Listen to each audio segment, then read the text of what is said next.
You want manifestations.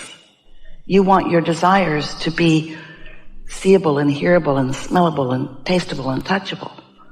And until they manifest, so that not only can you experience them through your physical senses, you want others to be able to do that too. That's how you validate yourself in so many cases. I have accomplished this. See it? And so that's what trips you up a good deal of the time, is that you want your manifestations, and we want them for you too. You are leading edge creators. You are in an environment where your thoughts do turn to things. And so we are not in any way wanting to talk you out of manifesting dollars and relationships and the beautiful things that you want to experience. We just want you to understand that if the manifestation is what's most important to you, and it hasn't happened yet, but it's most important to you, but it hasn't happened yet, but it's most important to you, then you are, if you're like most people, focused upon something that hasn't happened that's really important to you. So you're focused upon the absence of what you want. You're calibrating to it not being there. You don't mean to, but you can't help but notice it's not there. It's not there yet, or it was there and it got away. Or it's never been there, so you don't think it's coming. As we are playing together today, we want you to come to the realization that there are many desires that you could hold, that you could accomplish in this moment, and they are emotional desires. They are desires about feeling interest or feeling enthusiastic or feeling love or appreciation. These are desires about emotional states of being that you can accomplish now. You don't have to live in the absence of them. And if you will begin to look for things that produce within you the response of a positive, good feeling emotion, then you will be calibrating, you will be focused, calibrating a vibrational match to who you really are and what you really want, and therefore in that state, you will be open to letting in what you do want in all regards.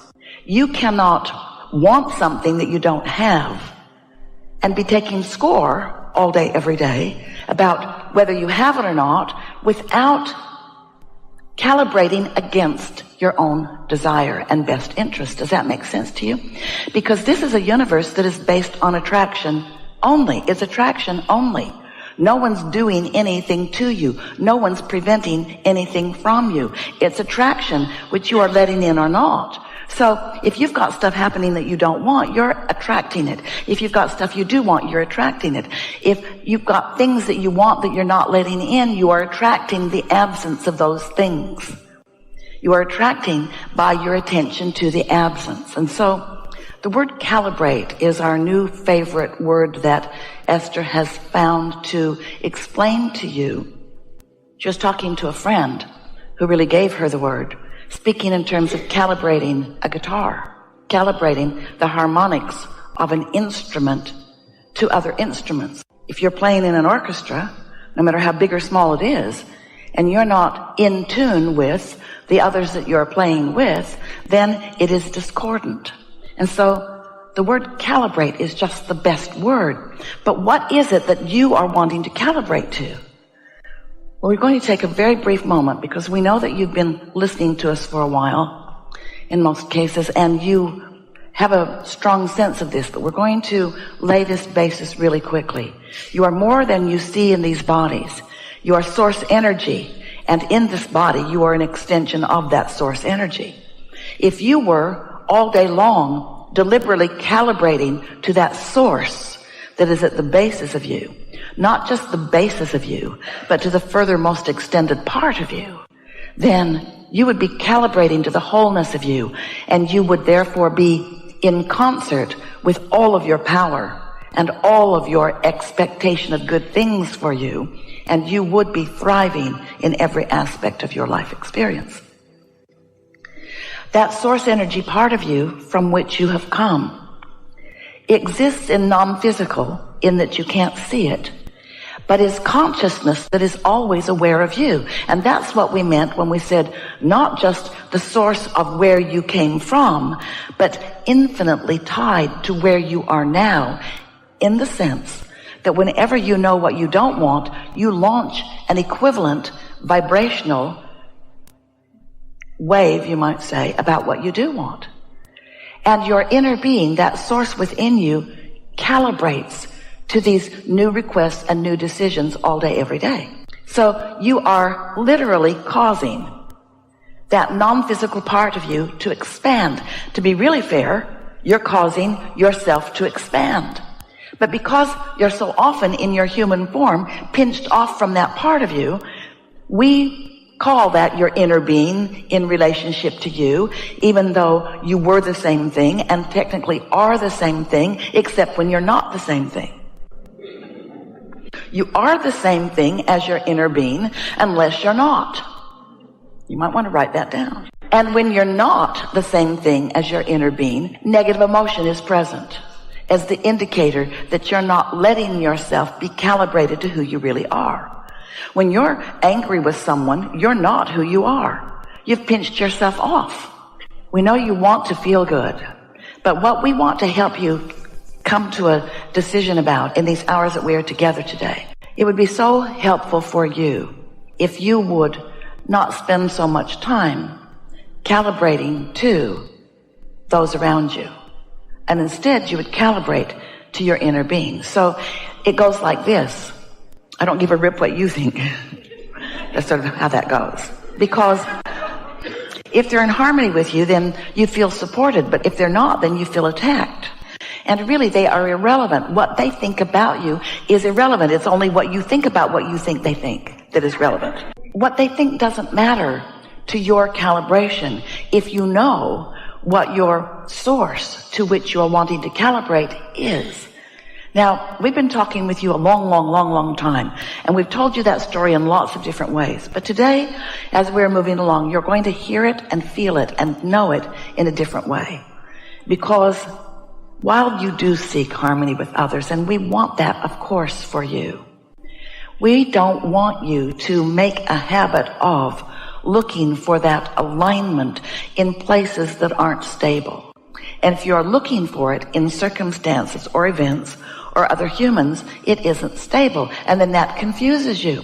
So you jump through this hoop and you jump through this hoop. When you come to think that getting the approval of others around you is what makes you live happily ever after, then they all have a big responsibility to you from your point of view that they're not going to keep up with, not even close. And so when you get it, where your strength is, where your clarity is, you may have heard us say, because we say it often, that one who's connected to source energy, we've called that the stream, the vortex, your source, your inner being.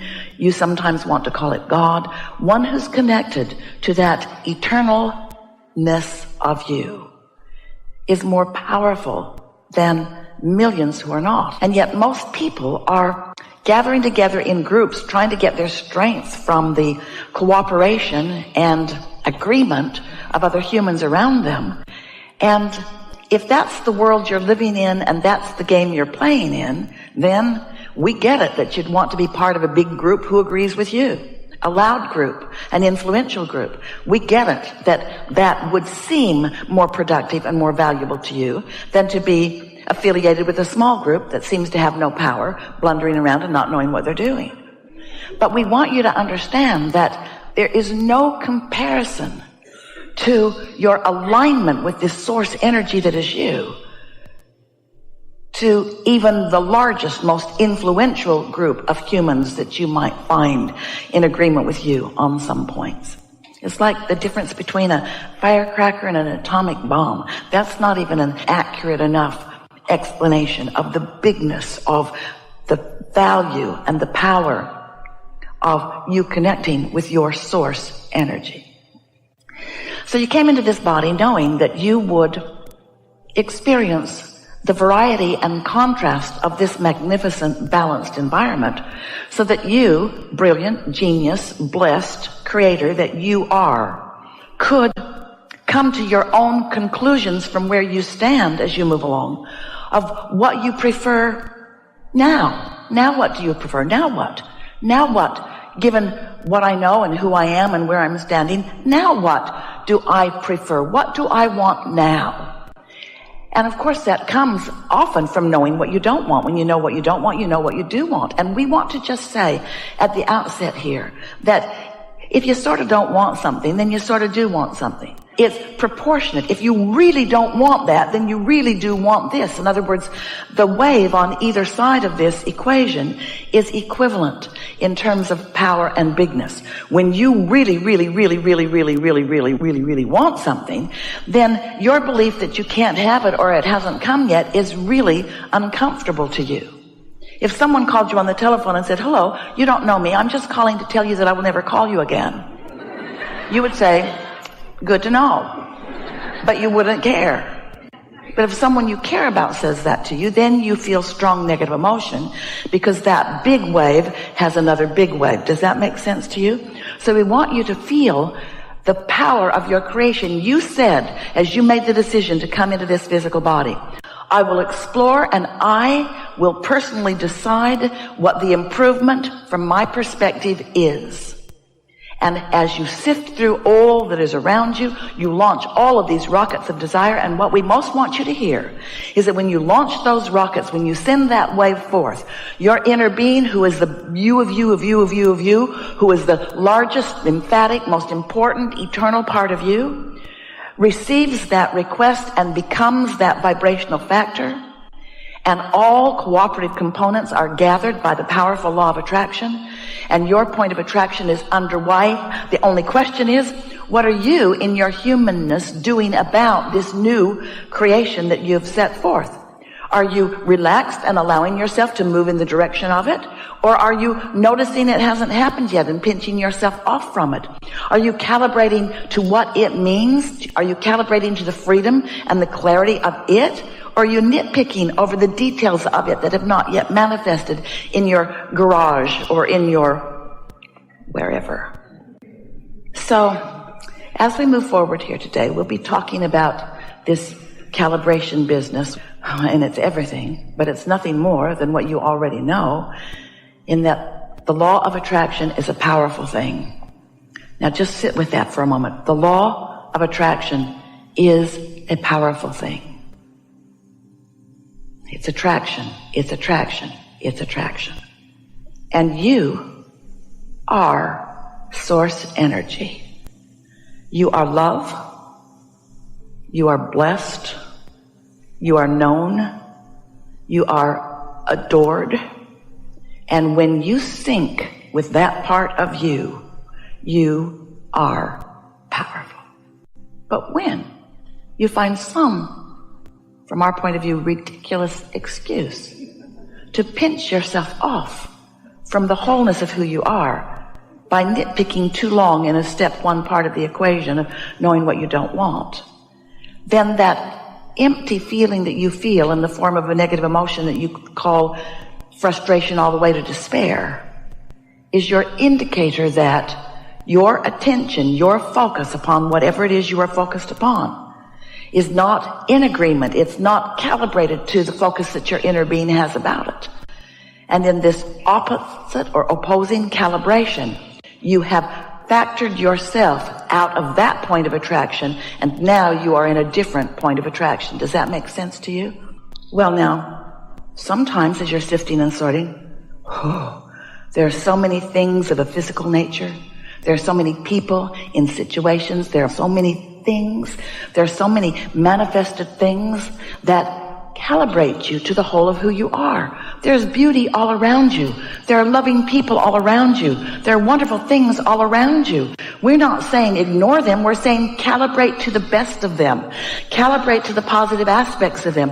Calibrate to the parts of them that you want to be the basis for your point of attraction. But we are also saying don't count on them, because the best of them will let you down every single time, because it's not their job to be your point of calibration. You have an inner being for that.